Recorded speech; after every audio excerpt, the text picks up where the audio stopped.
Previdência, a doutora Camila Coelho, advogada. Passa a palavra ao doutor Bruno Sá.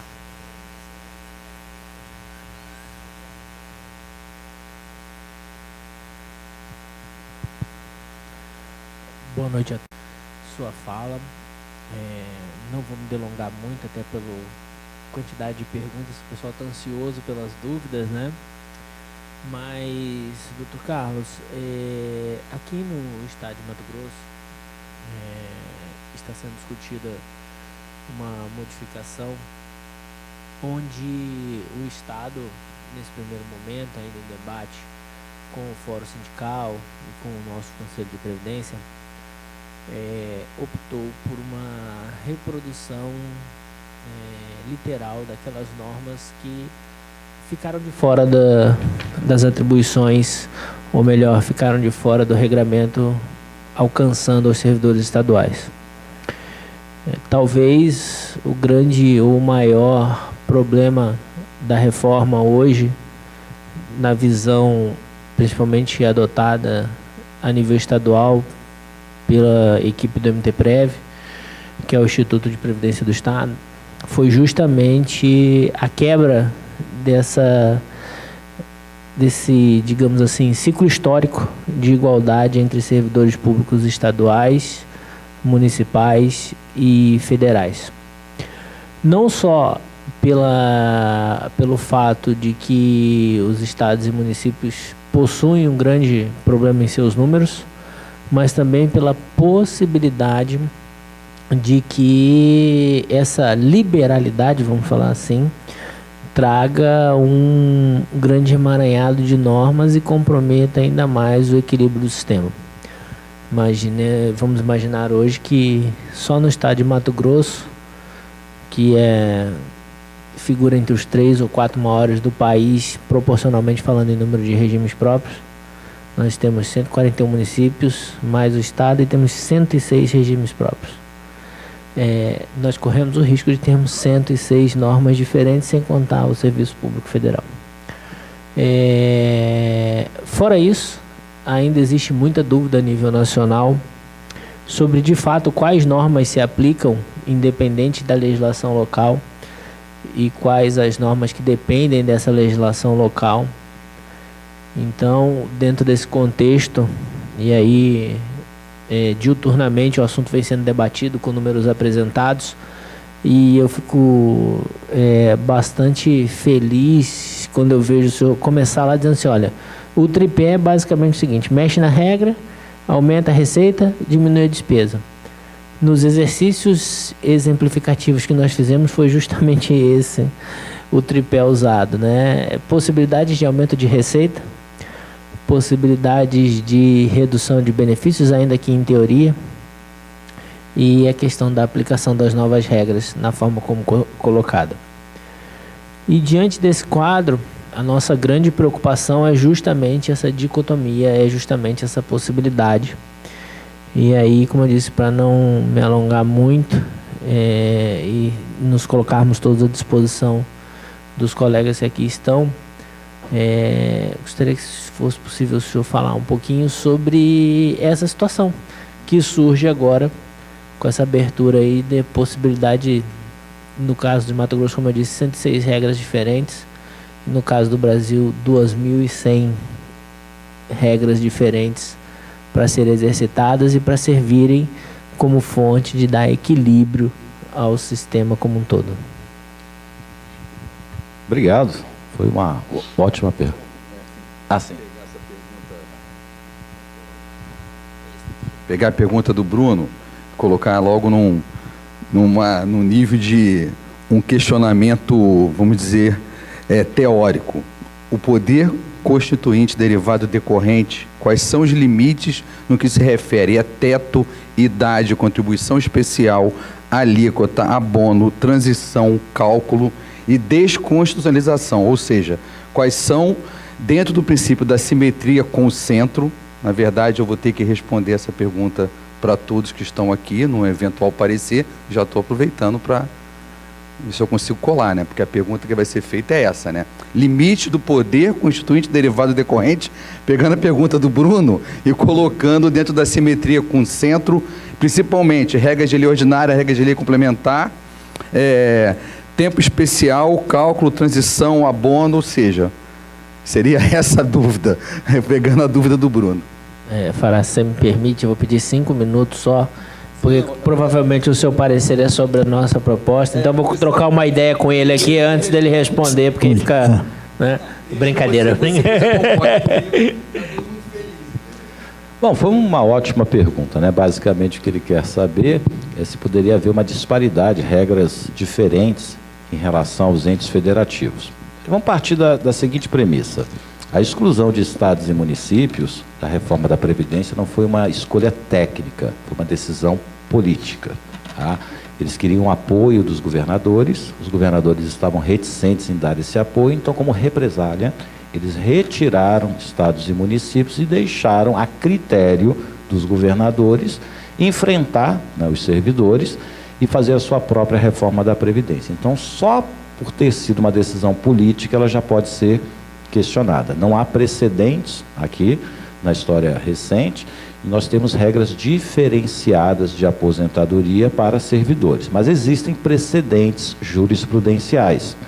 O STF, por exemplo, ele já disse que o juiz estadual é igual ao juiz federal, então ele tem que seguir a mesma regra. Então, se você dá uma solução para um determinado caso, um caso parecido tem que ter a mesma solução.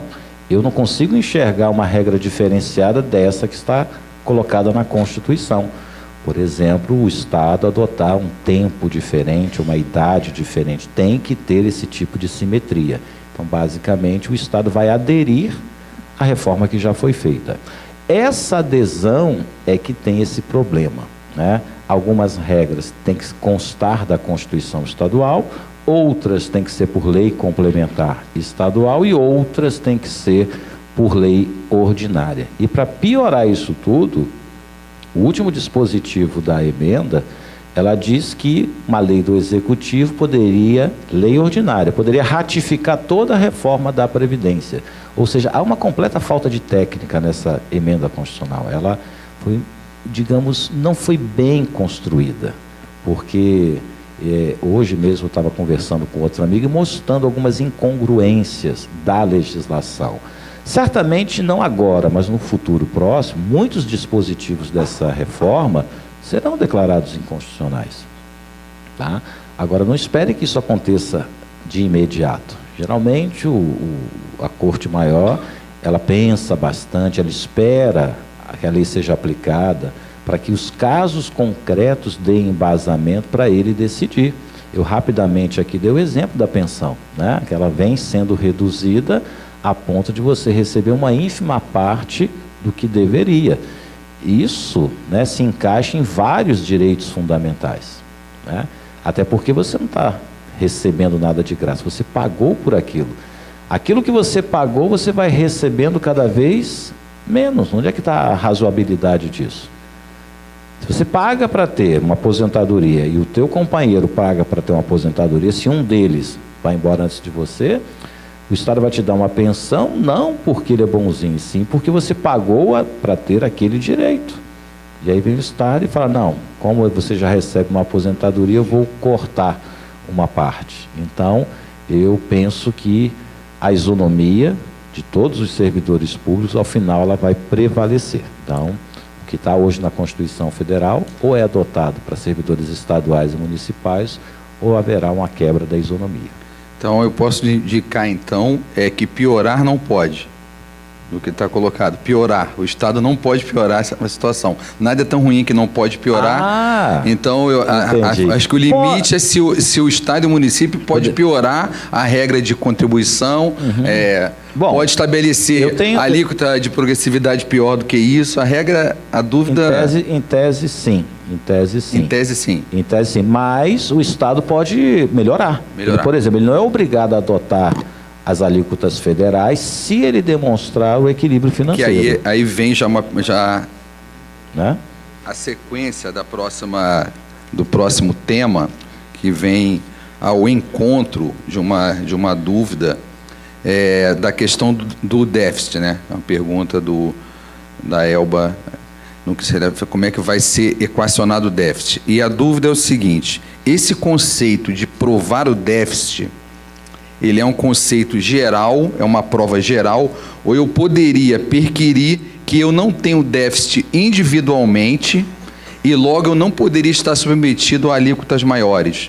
Como se houver essa discussão, que quando fala que eu posso ter alíquotas extraordinárias a partir de um déficit, e esse déficit acaba sendo algo que está no alvedrio apenas e tão somente do chefe do Poder Executivo, como que eu analiso isso? Eu tenho dificuldade para verificar o déficit, eu sei que se eu contribuir durante 20, 30 anos, com certeza, pessoalmente eu não tenho, está dentro da linha da pergunta que a colega fez. A emenda, ela dá essa resposta, ela diz que a verificação se o sistema é ou não deficitário não é o déficit financeiro, é o déficit atuarial. Então, nós iremos verificar tudo que eu tenho hoje de receita, se é suficiente para cobrir todos os compromissos que eu tenho. Mas ele é uma coisa geral e não uma geral, coisa... nada individual. Então, eu tenho... Se houver uma possibilidade de alguém pleitear individualmente o caso específico, eu vejo a possibilidade da sua alíquota? Eu vejo a possibilidade de individualmente ele pleitear, vejo a possibilidade dele ganhar em primeira e segunda instância, daí para frente ele iria perder. Então, se ele quiser pagar para ver, eu acho até viável na primeira e segunda instância, que são instâncias mais técnicas, mas daí para cima é praticamente impossível ele fazer uma análise individual, até porque o sistema de longa data ele é solidário, o sistema é de repartição simples e você, na verdade, paga para os outros, você não paga para você mesmo. A AMB, a Associação dos Magistrados Brasileiros, eles tentaram essa argumentação e falaram, um juiz entra ali em média com 27 anos, contribui até 60 anos, pegaram todo o montante que ele contribui, pegou a expectativa de sobrevida e aí demonstrou que haveria um superávit individual, né? Apresentaram uma nota técnica gigantesca lá no Congresso e essa nota foi rebatida por várias razões, porque quando a gente faz esse tipo de conta, é porque você viveu até aqui. Mas e se você tivesse vivido 20 anos a menos? Você não coloca o imponderável nessas contas. Então você sempre imagina que vai começar a trabalhar aos 20 e vai trabalhar até os 55. Mas não é assim. Você tem que levar em conta que há um risco a ser coberto. Como tem gente que vai ter que trabalhar 40 anos, outros vão trabalhar 6 meses, 1 ano, vai morrer. Então tem que haver um equilíbrio entre isso. Então essa perspectiva individual dificilmente seria acatada ao final. Pode ser que sirva para uma liminar de primeira e segunda instância, mas ao final acho improsperável. É justamente isso que eu iria colocar, até porque se partirmos por essa linha da perspectiva individual, nós vamos migrar para o sistema de conta individualizada, capitalização individualizada, que pode levar também ao efeito reverso. No momento que suas reservas se esgotarem e você ainda tiver vida ou tiver benefícios de pensão a serem recebidos, todos eles serem cessados, já que nós estamos migrando ou tentando discutir a migração para o regime de reservas individuais e não para o regime solidário, que é o desenho que ainda nós temos hoje. E lembrar que o sistema de capitalização não foi descartado. Mas na verdade é só uma crítica, que quando o artigo 40 ele fala que é solidário, até a nação direta ajuizada pela Anfip que a gente subscreveu, a gente aponta um estelionato previdenciário exatamente porque estão pegando todo o risco que era do Estado da própria insuficiência e está jogando individualmente com uma progressividade absurda de alíquotas e ainda abrindo uma questão extraordinária. Só para poder fazer esse contraponto que, de fato, está escrito solidário, mas na prática, solidário não tem nada, porque as novas gerações elas estão contribuindo pelo teto do regime geral. Então, o pacto de gerações, que é esse dar as mãos uma geração com outra, ela foi quebrado. Logo, o artigo 40 fala solidário, mas ele retira na prática quando ele coloca os novos servidores a partir do regime geral. Só a título de argumentação, está colocado lá na mão do ministro Supremo. Vamos ver se isso é uma outra dúvida que foi apontada, que são tantas perguntas aqui, só para poder indicar, Felipe, que no final As dúvidas que não forem, não der tempo, nós vamos pegar todas, vamos pedir para o professor Mendonça analisar todas as dúvidas e vamos divulgar para vocês, que todos vocês enviaram e-mail como se fosse um quiz com todas as dúvidas colocadas e a resposta técnica dada, só porque são muitas aqui. Uma dúvida que a gente tem aqui, que é uma dúvida muito grande, é a questão uma específica dos peritos, que aqui no Estado os peritos ainda não estão enquadrados como uma questão deles serem policiais. Eles podem ter uma regulamentação diferente na Constituição Estadual, isso depende de uma regra na Constituição Federal? É uma dúvida que foi posta aqui. Tá. Eu respondo essa? Pode ser? Por favor. Só para título de registro, né, foi uma categoria que brigou muito, né, durante a tramitação da reforma da Previdência. Os peritos compareceram com muita frequência ao Congresso, convenceram muitos deputados. Tá? O problema do perito é que ele não convenceu o governo federal. Ele que opôs a maior resistência. Pelo Congresso, ele teria sido incluído na mesma regra dos policiais. No atual contexto, eu só consigo imaginar que a perícia, né, eles se encaixem na aposentadoria especial genérica, tá, que já está regulamentado. Só que essa aposentadoria especial genérica requer 60 anos de idade e 25 de contribuição. É o mais próximo que eles podem chegar de uma regra diferenciada. Isso, independentemente de qualquer alteração legislativa, já estaria valendo para eles também. Então, o senhor entende, no caso, então, que poderia ter uma regulamentação específica? Pode, e já pode seguir o modelo federal, né, que é 60 anos e 25 de contribuição. Nós temos duas perguntas, professor, que se refere à migração no caso de aposentadorias. Se você estiver aposentado por invalidez, você poderia posteriormente ter uma migração da aposentadoria por idade. Ou seja, você se aposentou com uma incapacidade permanente, você poderia ter essa migração. São duas perguntas que se congregam aqui. Essa possibilidade já existiu no regime geral, ela foi revogada, e no serviço público nunca existiu. Então, só através de decisão judicial, até porque não tem autorização legislativa.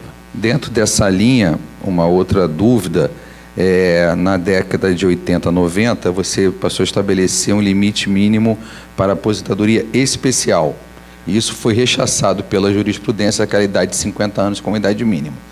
O senhor acha que, nesse caso, dentro da aposentadoria especial, comprovada a exposição aos riscos pelo tempo, por simetria lá do artigo, salvo engano, 57, 58 da 8.213. O senhor acha que essa jurisprudência pretérita, ela tem alguma... Sim, eu acho que sim, porque a lógica da aposentadoria especial é exatamente afastar o trabalhador do risco, né, o mais breve possível. A partir do momento que você inclui um outro elemento, né, desconectado com o risco, que é a idade, você fere a própria simbologia da aposentadoria. Eu acho incompatível criar uma idade mínima para uma aposentadoria especial, principalmente quando o fato gerador é a exposição a um agente insalubre. Tentando colocar por tópicos aqui, são muitas perguntas, a questão da acumulação, cargos públicos acumuláveis dentro da Constituição, no caso da saúde, como é que fica, no caso, a pensão desses casos aí? Cargos que são constitucionalmente acumuláveis na área de saúde, que tem muito. Sim, foi ratificado, é possível você receber 2 pensões, desde que a segunda pensão sofra as reduções que eu mostrei, 60%, 40%, 20% e 10%. Permite-se a acumulação com o redutor. Então vai ter redutor. Sim. Mesmo? Ainda que os cargos sejam acumuláveis. Tá. Dentro dessa linha, a questão de iniciativa privada versus aposentadoria do serviço público, ou seja, acumulação de regime geral com regime próprio. Como é que fica as duas... aposentadoria e pensão? Regimes diferentes. Se você tem regime... Assim, só para poder esclarecer, eu estou tentando pegar as perguntas e fazer por blocos, para a gente conseguir... As duas Os dois benefícios são acumuláveis, pode juntar, regime geral. Professor é muito comum isso, né? Professor da iniciativa privada e o serviço público. Pode receber as duas aposentadorias. Lembrando que o redutor é quando tem a pensão. Ou pensão com pensão, ou pensão com aposentadoria. Não tem redutor de aposentadoria com aposentadoria.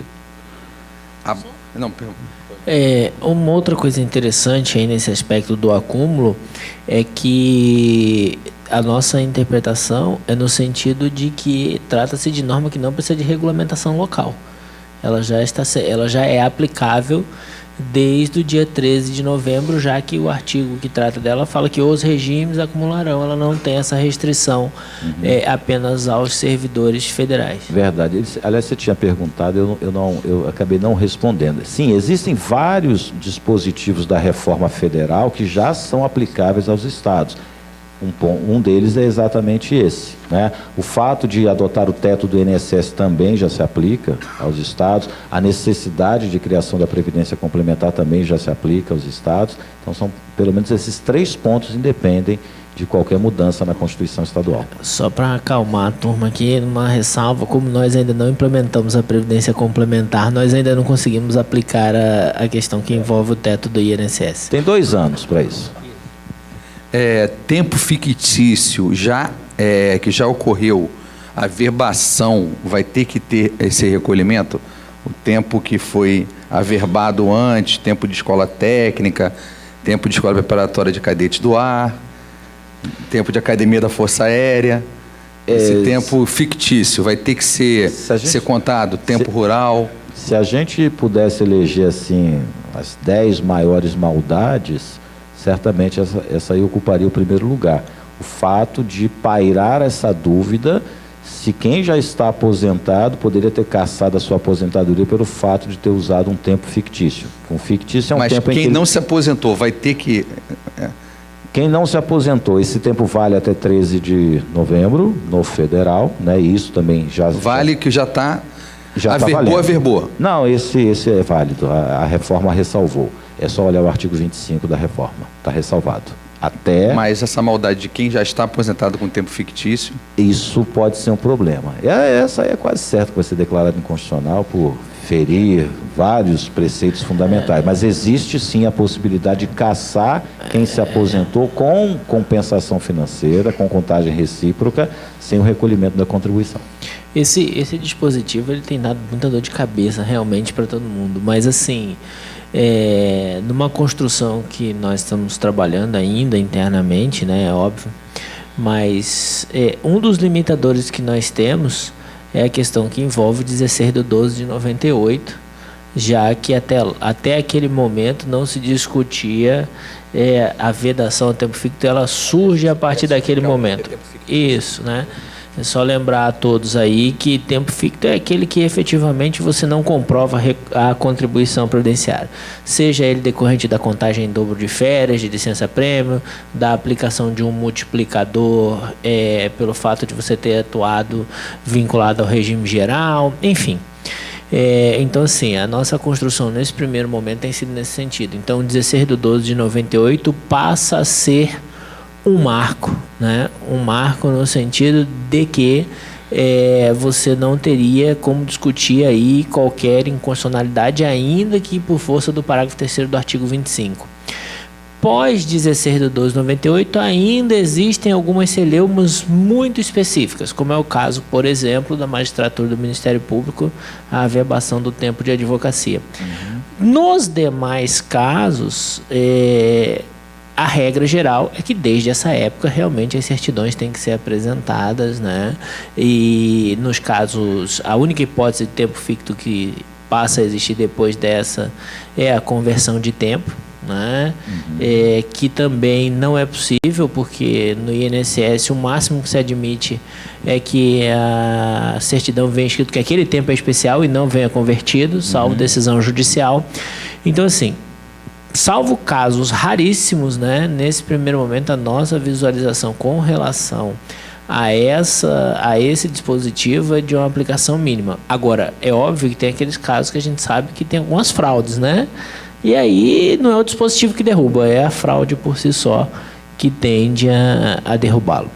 Só para complementar, a reforma tem uma peculiaridade. Como ele falou, desde a emenda 20, 98, que a proibição do tempo fictício no regime próprio, tanto que estava no artigo 40. Isso que eu falei agora, ele se refere especificamente ao RGPS. O RGPS aceitaria o tempo fictício até a data da emenda. Se aceita aqui, tem que aceitar para compensação financeira, senão vai ser uma tremenda incongruência, né? Então, há uma incongruência nesse ponto. Certamente, a resposta final vai depender de uma manifestação judicial. Várias perguntas sobre o abono de permanência com relação ao direito adquirido. Você poderia discorrer um pouco com relação a isso? Sim, quem já está recebendo? É um dos pilares da reforma, o respeito ao direito adquirido, ele permanece. Há disposições transitórias que mantêm no atual modelo.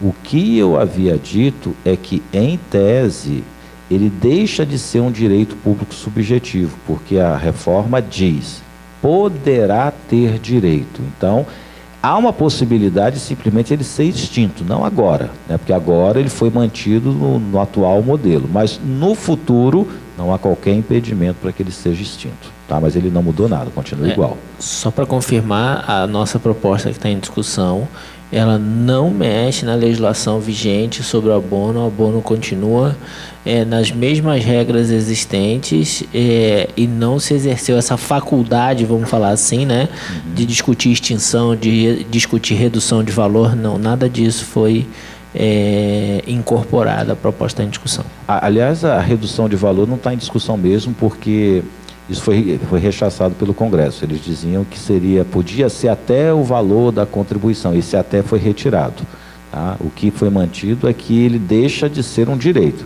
É uma faculdade. O Estado dá ou não a possibilidade. Mas, por enquanto, ele continua intacto.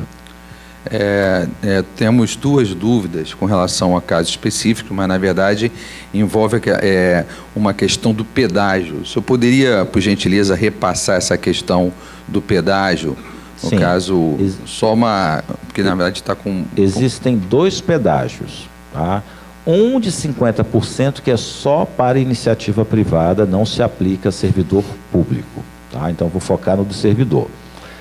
Esse pedágio de 100%, você vai calcular da seguinte forma. Em novembro de 2019, quanto tempo falta para você, homem, completar 35? Quanto tempo falta para você, mulher, completar 30? Se faltam 2 anos...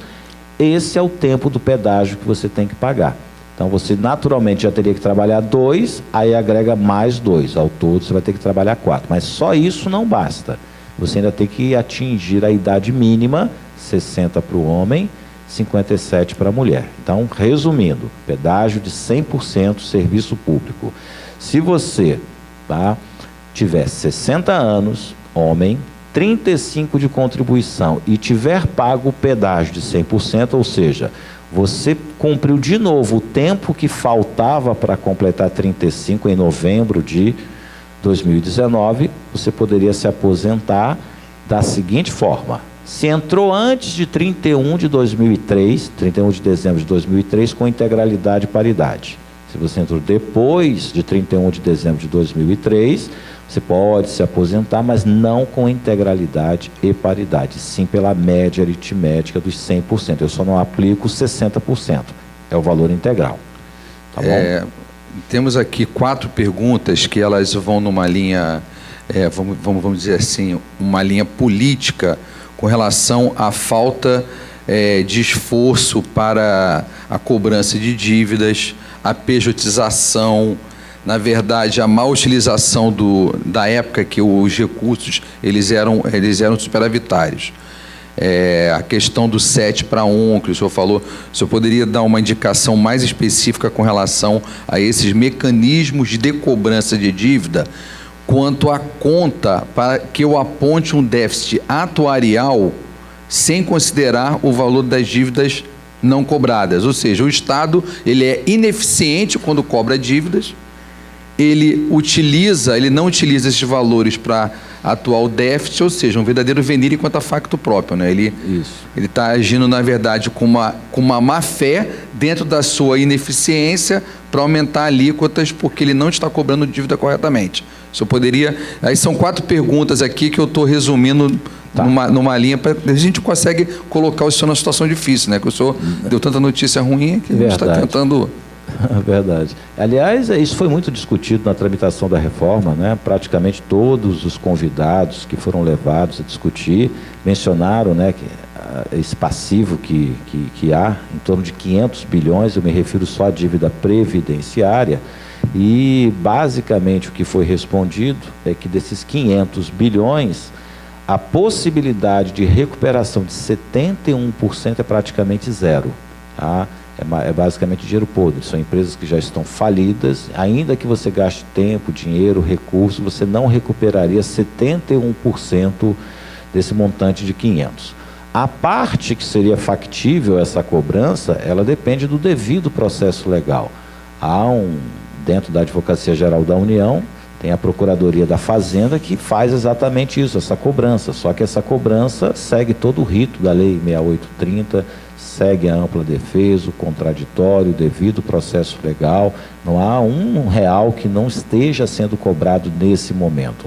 Só que quem dita a cadência de cobrança é o juiz e a legislação. Eu mesmo, né, já trabalhei com a execução fiscal, conheço a dificuldade que é. A execução fiscal chega no juízo novinha, acabou de ser autuada, você expede o mandado de citação, chega a resposta do oficial de justiça que a empresa não existe mais. Aliás, já não existe há muito tempo, né? Pelo estado de deteriorização física, né, da sede, você percebe, essa empresa já não funciona há muitos anos, você demorou demais para cobrar. E como eu disse, um dos pilares da reforma da Previdência é aprimorar o processo de execução. Então, o PL já está em tramitação. Só para adiantar para vocês, uma das propostas é vender bem penhorado. Não penhora o seu carro, eu já posso vender. Preciso esperar o fim do processo. Então, talvez isso melhore a forma de cobrança. Mas dizer que o Estado não cobra, eu acho uma informação incorreta. A cobrança está sendo feita. No entanto, o devedor não tem como pagar e aqueles que podem pagar usam todos os recursos possíveis e imagináveis para protelar a quitação desse débito. É só fazer um adendo aí que desses 29% de viabilidade de cobrança, infelizmente nem um centavo vem para os cofres do nosso regime próprio, porque são todos eles destinados ao regime geral, já que essa dívida toda é com o regime geral. Então, assim, muitas vezes essa é uma grande confusão que nós encontramos as pessoas, porque se não fosse a DRU que tira dinheiro da Seguridade, se quem deve a Previdência pagasse, talvez o regime próprio tivesse melhores condições. Efetivamente não, porque nenhum desses dois institutos alcança o regime próprio dos estados e municípios. Então, agregar mais uma informação, nessa história de demonstração de que não há o déficit no sistema local, ele tem que incluir a dívida com o INSS. Então, o Estado fala, eu não tenho déficit no meu sistema. Não, você está devendo o INSS, então tem déficit sim. Então, é mais um fator para prejudicar a saúde financeira dos estados e municípios. Só deixar claro, a dívida com o INSS, que você se refere, é da compensação financeira. Pode ser de compensação de déficit financeira, pode atuarial. ser de terceirizado, pode ser de cargos em comissão. Não, mas para efeito de déficit atuarial do regime é de compensação financeira. Sim, tá. Se não fez a compensação, ele não pode dizer que já fez todo o levantamento.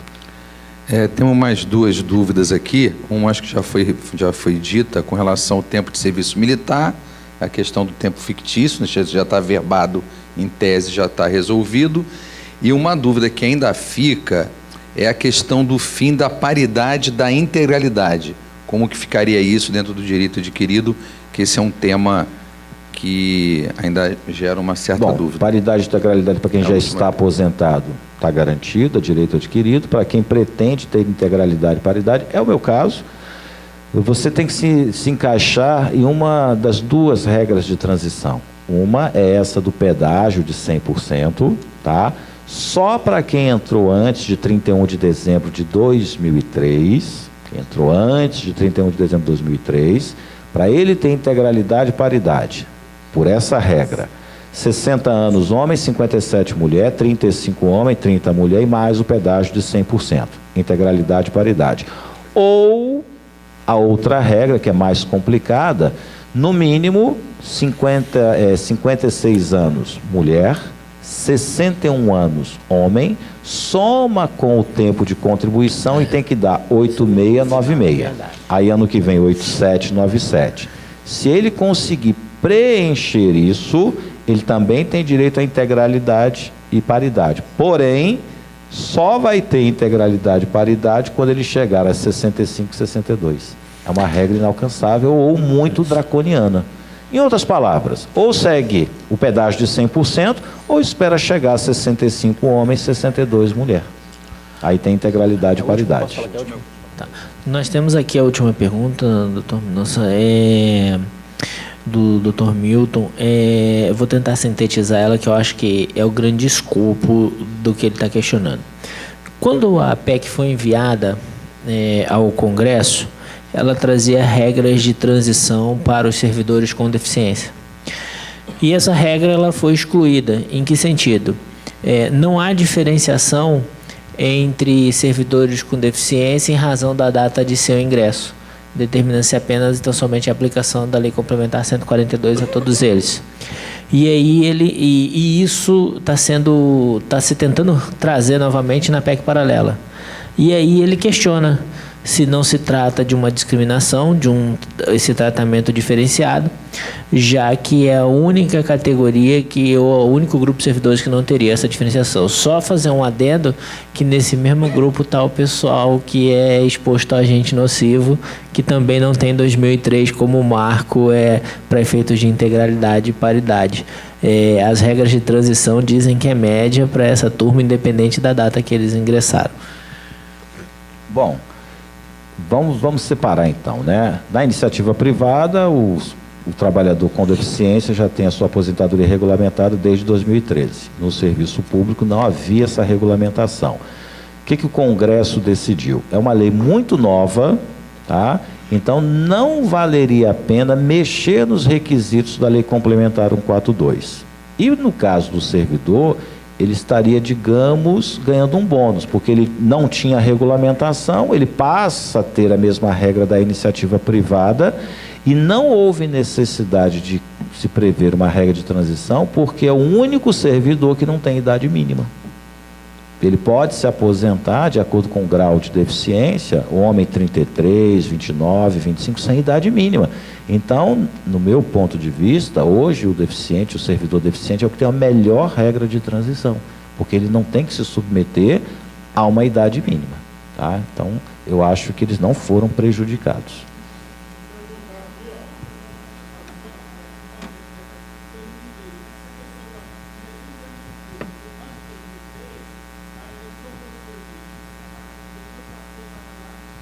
O Supremo tem que decidir isso, é um tema de repercussão geral, então ele já colocou no radar para decidir exatamente quando que se considera o ingresso no serviço público. É só ficar antenado aí na jurisprudência do STF, que em 2020 provavelmente ele vai responder a sua pergunta. Eu acho que isso aí é um tema que nós temos que intervir como amicus curiae, que esse tema, na verdade, eu sempre defendo uma posição que você ingressou no serviço público antes, você segue desde que você não tenha interrupção do tempo, mas é um tema para que os sindicatos fiquem atentos, porque, na verdade, dentro da pauta que a gente tem, a gente está tentando, assim, fazer uma construção geral para pegar esses temas relevantes e a gente ingressar como amicus curiae. Então, esse tema aí é um tema que o seu sindicato, fazendo um pleito, a gente pode discutir isso, tá bom?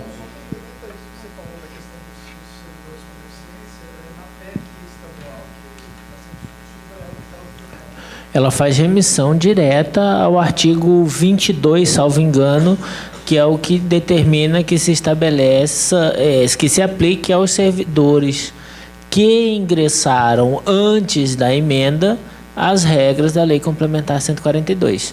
E aí, como todas as nossas remissões são diretas a artigos, os artigos, a maioria deles vem se destrinchando em parágrafos e dizendo quais são os casos que admitem última remuneração, quais não admitem. Então, nesse caso, quando você vai lá no artigo 22, você vai ver que ele não tem essa dicotomia. E a nossa remissão ela é direta dentro da linha de reproduzir na literalidade as regras que estão postas lá. Tá? Professor Mendonça, responder, a gente fechar. Bom, tem uma pergunta aqui sobre a aplicação das alíquotas progressivas, a partir de quando?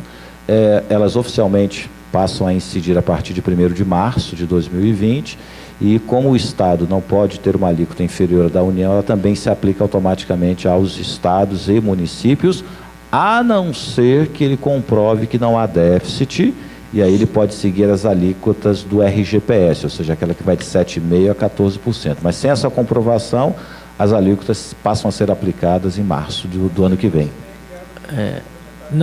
Deixa só, só duas importantes ponderações que nós tivemos um entendimento local um pouco diferente. Primeiro, nós ainda defendemos a tese de que é preciso a edição de lei local e o cumprimento da noventena para que possa ser estabelecida a nova alíquota. E também, no âmbito do Estado, o entendimento é de que a progressividade ou as alíquotas progressivas são uma faculdade do Estado adotá-las, e o Estado não está exercendo essa faculdade de adotar as alíquotas progressivas. Então, a nossa alíquota será de 14%, caso o projeto venha a ser aprovado, para todos os servidores indistintamente. Vale a palavra do local. Eu estou dizendo o ponto de vista federal. Por um ponto de vista federal, essa alíquota já deveria ser aplicada. Mas aí é o Estado, dentro da sua autonomia, pode interpretar de forma diferente, pode interpretar, inclusive, judicialmente e sair vitorioso. Então, a princípio, então, o que vale para vocês é o que ele disse. Eles não vão aplicar antes de aprovar a legislação. Porque, de fato, faz sentido que tem que ter lei e tem que ter a noventena também, né? Eu acho. Esse é o nosso entendimento.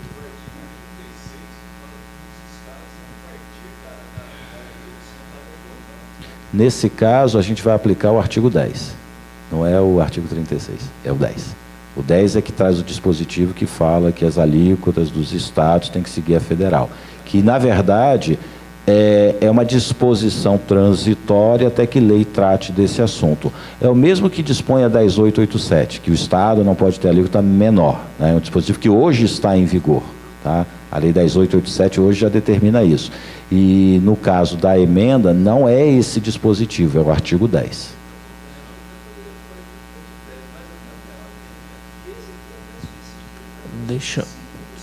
Sim, é o que eu disse. O que vai ser aplicado é o que ele disse. Aqui em Mato Grosso só vamos usar a alíquota depois de aprovar a legislação, e ainda tem que esperar a noventena. Então, segue o que ele disse. É importante. É importante essa colocação, porque esse entendimento que o Dr. Carlos está falando aqui é um entendimento que várias pessoas no Brasil vêm adotando, de que a partir de março os 14% aplicam-se automaticamente aos servidores estaduais. Não, mas quando ele fala em alíquota, ele fala na alíquota como um todo, né? A elevação dela como um todo, inclusive os 14%. Né? Até porque os 14 na alíquota progressiva é a mediana, não vamos nos esquecer disso. Né?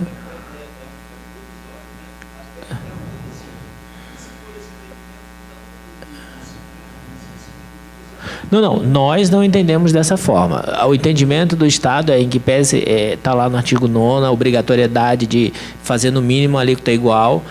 Para nós, o 149, quando diz que os estados têm que editar lei e que poderão adotar alíquotas progressivas, faz com que nós tenhamos que observar tanto a edição de norma local quanto o cumprimento da noventena. A diferença é que o Estado, neste momento, né, a proposta que está sendo discutida, não está fazendo essa diferenciação que o Dr. Carlos colocou lá no início. Tal assunto tem que estar em lei complementar, tal assunto tem que estar em lei ordinária, tal assunto tem que estar em emenda. Tudo foi elevado à condição de uma proposta de emenda à Constituição Estadual, tratando do assunto. Mas se dizia que tinha que estar na lei ordinária ou na lei complementar, botar na emenda seria inconstitucional? Não, nem um pouquinho, até porque a Constituição Estadual é o topo da nossa hierarquia legislativa, e se ela trata do assunto, ela está, vamos dizer assim, num patamar além. O que não pode é estar no aquém, né? Exato. Então, é nessa linha que nós estamos caminhando dentro da discussão com o Fórum Sindical, com o Conselho de Previdência. Eles têm a proposta lá e podem confirmar depois se não é esse o texto que está lá, que a gente está colocando. Tá, só para finalizar.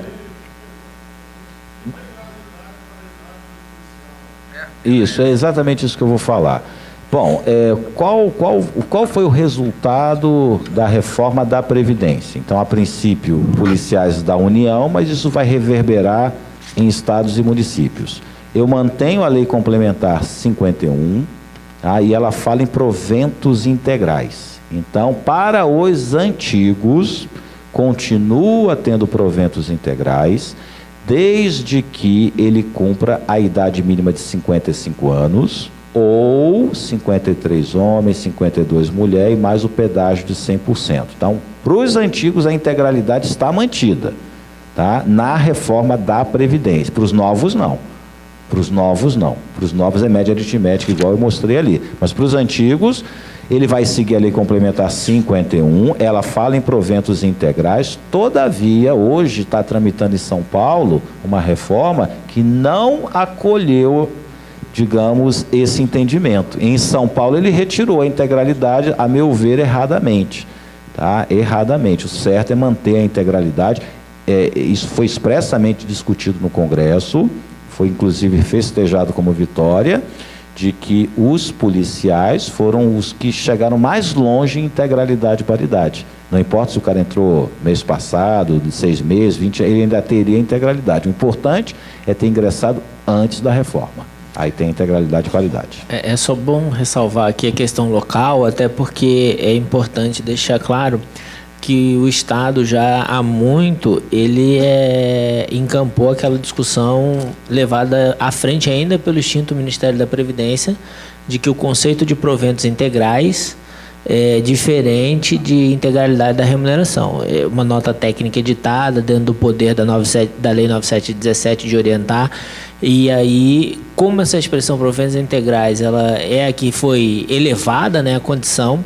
Hoje é o que a gente tem deixado bem claro para os policiais, é que, na verdade, é o seguinte, o conceito dela, quem vai dar vai ser o Supremo na DIN 5039, que está sendo julgada lá e que vai dizer qual é o alcance da expressão proventos integrais. Na verdade, vai dizer o que ela significa e qual o alcance dela.